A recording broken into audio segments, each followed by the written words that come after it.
Ça va ou quoi? gars Ça fait longtemps. Ouais, ça fait pas longtemps. Ça filme là? Non, Parce que t'inquiète. faut pas filmer, hein, c'est rouge. Non, mais c'est la caméra, elle a un défaut en fait, t'en fais pas, t'en occupe pas. Non mais je t'avais dit, c'était pas ouf ce genre de caméra. Bon vas-y rentre. Bon je te fais pas la visite, hein, de toute façon tu connais. Comme à la maison. Mais j'avoue que il y a un petit truc qui a changé. J'ai vu un nouveau truc sur le bureau. Ça ouais. c'est la petite nouveauté, c'est assez con mais c'est Ouais. plutôt... Ah, regarde. Ah ouais, de la méga fumée, frérot. Oui bah c'est de la fumée quoi. Faut que je te montre un truc aussi. Oh, c'est pas les nouvelles hélices là que t'as reçu Si, pour le ça drone? c'est les nouvelles hélices pour le drone. Ah, puis, C'est plutôt pas y a quoi mal. là-dedans, Ouh lolo. Oh. Faut pas regarder, ça c'est Bon, plus tard. c'est privé. Elle est quand même pas mal cette fonctionnalité. Bon, Hein, par contre, je peux pas me retenir plus longtemps.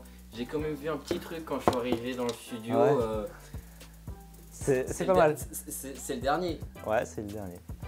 Honnêtement, j'avoue, je l'ai vu, il a donné envie un peu, tu vois. Genre, tu vois. Ouais, par contre. Salut à tous! Aujourd'hui, je vais te présenter mon setup 2022. J'adore réaliser ce genre de vidéo, te présenter un petit peu mon espace de tous les jours, puisque oui, ça fait plus de 2 ans que chaque année, je vous présente mon setup. Et pour ceux qui me suivent depuis un moment, tu as pu le voir, ça a beaucoup évolué. Hein. Au début, j'étais sur une tour, après, je suis passé sur un PC portable, puis l'iMac, et aujourd'hui, sur quelque chose d'encore mieux. On va voir ça maintenant.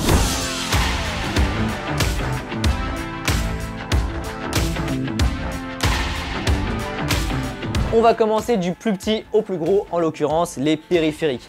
Le tapis de souris, il n'a pas changé, hein. Je suis toujours sur du Razer avec cette petite bande RGB, j'aime beaucoup. Et la souris, la Logitech G502. Je l'aime énormément pour une seule et unique bonne raison, c'est qu'il y a plein de boutons programmables.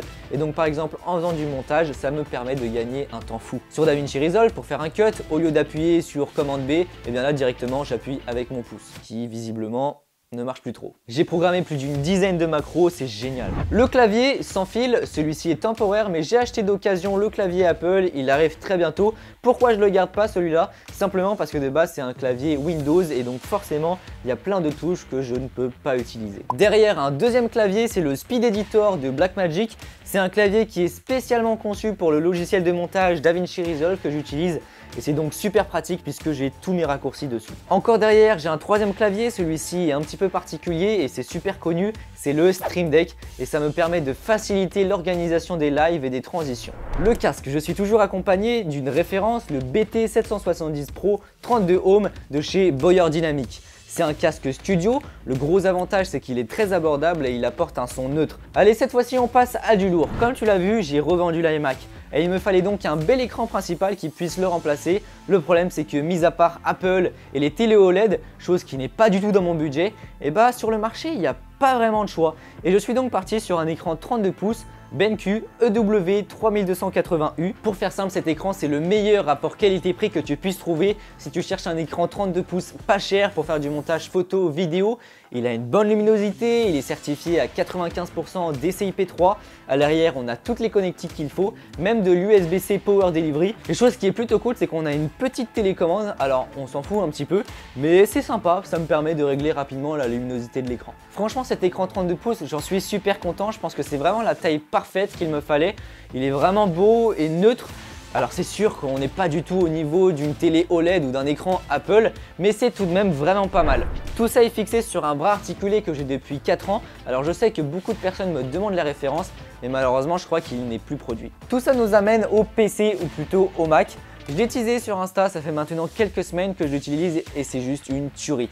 Je ferai bien sûr une vidéo détaillée dessus. Il s'agit du MacBook Pro 14 d'Apple qui est sorti fin 2021. Franchement, c'est une dinguerie, il est juste magnifique et puis en dehors de tout ça, forcément, il est ultra performant. Je vais tout de suite fermer le débat. Aujourd'hui, à l'heure où je tourne cette vidéo, il n'existe aucun équivalent sur le marché. J'ai donc ici un MacBook Pro 14 pouces avec la puce M1 Max, 24 cœurs de GPU, 32 Go de RAM et 1 Tera de stockage. Je vais pas te dire toute la fiche technique, il y aura une vidéo bien sûr détaillée, mais en tout cas l'écran il est magnifique, on est sur une technologie mini LED. Les haut-parleurs pareil, c'est encore mieux que sur la version 13 pouces, c'est juste incroyable. On a l'impression d'avoir une enceinte Bluetooth à l'intérieur. Les micros, pareil, ils sont de très bonne qualité. Et niveau connectique, alors là, on est servi, c'est exactement ce que j'attendais. J'y ai branché personnellement mon disque SSD NVMe de 1 Tera et ma docking qui est sous le bureau. Niveau performance, tu l'auras compris, c'est un régal. Sur DaVinci Resolve qui est justement optimisé pour Mac M1, ça me permet d'avoir une autonomie de ouf. En sachant que le portable aura exactement les mêmes performances sur batterie et sur secteur, à savoir qu'il a 17 heures d'autonomie. Je ne l'ai pas précisé, mais bien sûr, niveau stockage, j'ai toujours mon NAS de 12 Tera qui me permet de stocker et d'archiver mes vidéos. On a fait le tour un petit peu de l'espace montage. Niveau accessoires, juste ici, j'ai un petit dock que j'ai fabriqué en 3D, ce qui me permet de charger mon iPhone en sans fil et l'Apple Watch juste à côté. J'ai bien sûr toujours mon petit côté Jackie Tuning, puisque oui, tout le bureau est entouré de LED RGB. J'aurais bien aimé upgrader sur un bureau standing desk, donc qui monte et qui descend, mais malheureusement, forcément, il n'y a pas la place dans la pièce. On se recule un petit peu et puis maintenant je vais te présenter tout le décor que j'ai pu installer il y a quelques mois. En fait, j'en avais marre de toujours tourner mes vidéos au même endroit sur mon bureau, j'étais assez limité. J'ai donc décidé d'installer déjà un nouveau décor et surtout cette table et cette servante Magnusson. Tout est sur roulette. L'avantage, c'est que je peux tout moduler comme je veux. Si je veux installer un grand écran de cinéma pour transformer la chambre, eh bien c'est possible et très rapidement, contrairement à ce qu'on pourrait penser. Pas trop proche, recule. Non, attends, recule. Non, tu vas casser les couilles. T'es trop proche là, recule un petit peu. Habituellement, quand je tourne mes vidéos, je mets la servante et la table au milieu et ça laisse apparaître ce décor là. Alors c'est plutôt temporaire, mais bon, j'aime bien, ça fait suffisamment l'affaire. Ici, on a le fond vert de chez Elgato. J'adore, hein, c'est super pratique, même si c'est quelque chose que j'utilise pas très souvent.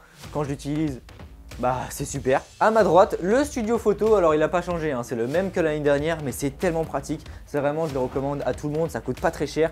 Et puis ça permet vraiment de faire des pack shots de produits qui met en valeur le produit, c'est un petit peu le principe. Au plafond, j'ai toujours plusieurs points d'attache, ça me permet par exemple de fixer mon monopode et là-dessus je viens installer des clamps pour pouvoir mettre ma caméra et donc filmer en top shot, c'est vraiment super pratique. Voilà, on a fait le tour, merci beaucoup d'avoir suivi cette vidéo jusqu'au bout et surtout merci beaucoup de me suivre depuis si longtemps puisque mine de rien c'est grâce à toi, grâce à vous que j'en suis là aujourd'hui. Je te mets bien sûr tous les liens en description. Si cette vidéo t'a plu, n'hésite pas à mettre un pouce bleu, à t'abonner si tu souhaites en voir plus, si tu as des questions c'est dans les commentaires. N'hésite pas à me suivre sur Instagram et à partager cette vidéo. Et puis sur ce, on se retrouve pour une prochaine vidéo. Allez, salut!